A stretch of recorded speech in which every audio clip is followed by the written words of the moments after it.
Hi everyone, are you ready to speak English with confidence?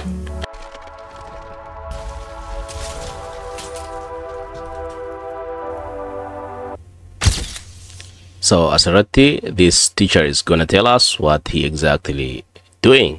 Maal akka hojjetu nuuf himuu deemaa jechuudha barsiisaan kun. Mee waliin haa ilaallu. I'm teacher, and you? I'm a student. So haasawni kana ture. Maal hojjettee gaafannaan I'm teacher jedhe. I'm teacher. Okay? Samboda and you naan jedhe. And you sun taane. And you. And you jedhee na gaafate jechuudha. Akka mallattoo gaafiin as jirtu beekamaadha. Dheeressuu qabna jechuudha. Ati yoo jechuudha mire. So ani barsiisaadha jedhee ati yoo jedhee hiikni isaa akkasii. Samboda maal deebiseef. I'm a student. I am a student jechuudha. I'm a student. Okay, I'm barataadha jedhee naan immoo. Okay. Samboda mee haasawni keenya garam deemame. Haa waliin ilaallu. That's great. Are you studying English? Yes, I wanted to speak English fluently. So hasawa keenya kana waliin irra deebinaa ilaallu. Okay. Maalaan jedhe. That's great. Ani barataadhaan jedhee ni ture miti. That's great jedhe. That is great. Hajannu sani beekaaga. Akka Itoophiyaatti jechuudha. Maal jennee deebisna amma? Maal jedhee nu deebise? That's great. That's great jennee jechuudha. That's great. Okay. Suni bareedaadha jechuudha. Baay'ee gaariidha jechuudha. Okay, hiikni isaati. So that's jenneeti gabaabsine jechuudha. That's great. That's great. That's great jennee jechuudha. Samboda gaafii na gaafate. Are you studying English? Are you studying English? Akkasi beeknaami. Okay, isa kanatti qo'aa sirreessinu. Are you studying English jedhee jechuudha. Are you studying English? Yeroo inni gaa dubbisu hin dhageenye jechuudha reefu. Okay? Are you studying English? Waan akkasii takka jechuudha. Okay? Gaafiin inni na gaafate Ingiliffaa barachuu jirtaa jechuudha gaafiin isaati. So ani maal hin deebiseefi? Yes jedheeni samboda. I wanted to speak, okay, English fluently. Akkasi dubbisna. Akkuma akkasi jenna. No. Yoo jennee kanuma qabaate garuu fooyyessinee jirraan fooyyessinee yaamna jechuudha. Mee waliin haa fooyyessinu. So akkuma beektan yesiin salphaadha. Yes. Wanni isa fooyyessinu hin jiru jechuudha. I wanted to kajedhu maal goone? I wanted to. Okay? I wanted to. Maali akka seera Ingiliffaa yookiin Ameerikaatti maaltu jira? Qubeen leetariin N fi T wal maddii yoo dhufan jedha. Seerichi jechuudha. Maal goona jedha. T kana achirraa kaasuu qabna jedha. N qofaatu dhagama. Saniifuu I wanted to. I wanted to. I wanted to. I wanted to osoo hin taane. I wanted to. Saniif akkas ta'e jechuudha. I wanted to speak.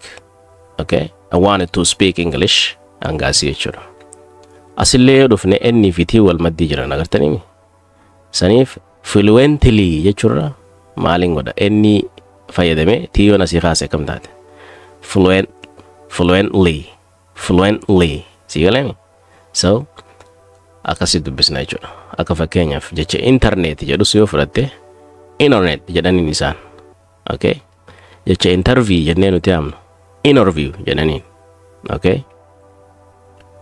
Jechoota akkanaa kana baay'eetu jira jechuudha. Kutaa biraa keessatti walitti qabnee kan ilaallu ta'a jechuudha.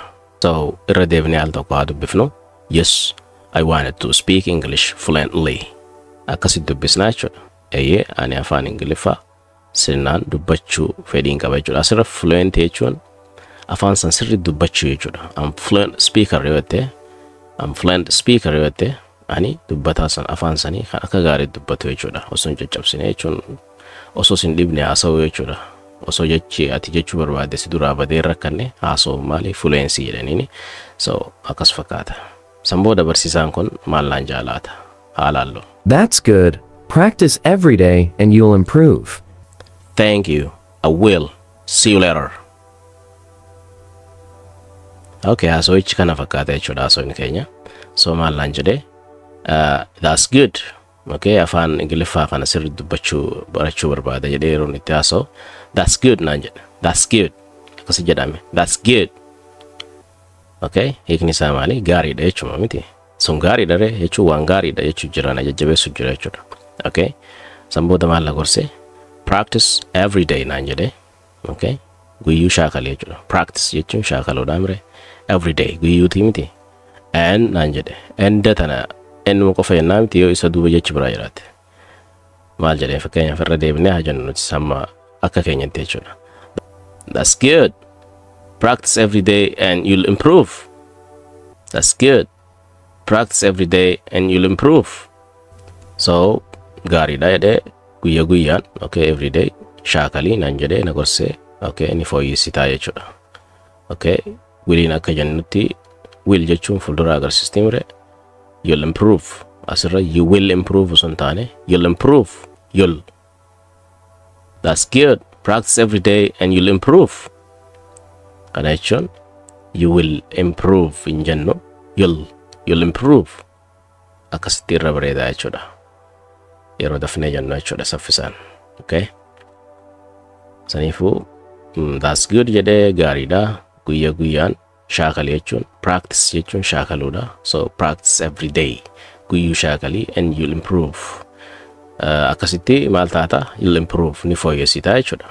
San booda maaliin jooni qabare namichi kun waan godhee jira.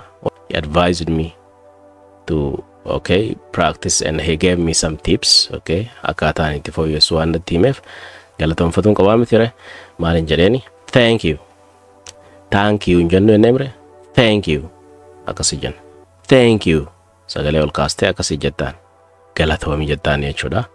I will asirratti I will into maali akkamitti asteese akkas godhiis hin jee namichi waan takka godhii yoo namta akkasitti dubbate gabaabsitee niin godha jechuu barbaadde I will jettaan jechuudha niin godha jechuudha hiikansi yeroo san. Yeroo biraa waan fuuldura agarsiistee nemi ammallee waan fuuldura agarsiisu jirti garuu moo gabaabsinee waan san akka goonu namichaa himu jirta bakka silaa akkam joo qabda.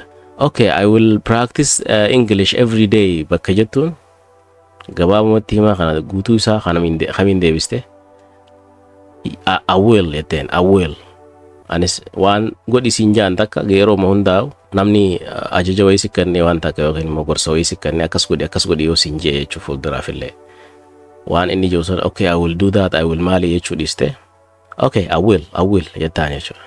I will nin godha jechuudha. Okay san booda amma haasawni keenya gara xumuraa waan deebi'eef maaliin jedhaani see you later see you later hin jennuuni see you later. So booda wal agarra jechuudha galatoomi jedheeni san booda nan godhaan jedheeni I will jechuuni booda wal garraa jechuudha. See you later namta ka yeroo adda baatan okay booda wal agarraa yeroo waliin jechuu barbaadan akkas jetteen jechuudha. See you later akkas ta'e jechuudha. San booda inni maal jeenaa deebisuu danda'a See you. Have a good day. maal jee irra deebinaa jennu waan inni jedhe. Saniifuu asirratti see you later nuun jedhe nuti immoo see you jenneetuma see you jennee bira hunna jechuudha. San booda guyyaa gaarii sifaa ta'uu ka jedhu san waliin jenne nuun ja'a jechuudha. Nutis bakka kana taanee yeroo jennu nutis iddoo kana buunee namoota yeroo jennu akkana jenna jechuudha. Okay namni see you later sin jedhe atilleen see you later hin jettuuni jechuudha. Maal jettaani see you inni see you later sin jedhe booda wal garra jedhe see you. Okay san booda namichaan guyyaa gaarii jechuu qabde jechuudha. Have a good day maal jenneen have a good day akkas jettaan jedha. See you have a good day sagalee akkasit hammateetti wal kaastee akka nama saniif kabajaa qabdu agarsiisaadha adda baaten jechuudha. Okay see you have a good day akkasitti jenna jechuudha malee see you have a good day jettee sagalee qabdee akkasitti jette see you have a good day namichi kun maal ta'e siin jedha jechuudha. So yeroo sanitti fuulli keetilleen fuula ifaa ta'uu qaba jechuudha. Fuula dukkaneessitee see you have a good day hin jettu jechuudha. Okay so akkana ta'e jechuudha hiikni isaati. So barumsi keenya asirratti xumurama anilleen akkasumaan isiniin jedha jechuudha. See you have a good day. Okay guyyaa gaarii isiniif haa ta'u isiniin jedha. Halkan jirtaniif immoo good night nagaan turaadha. hanga viidiyoo itti aanu waliin dhufnutti yeroo gaarii isiniif haa ta'u. Bye bye for now.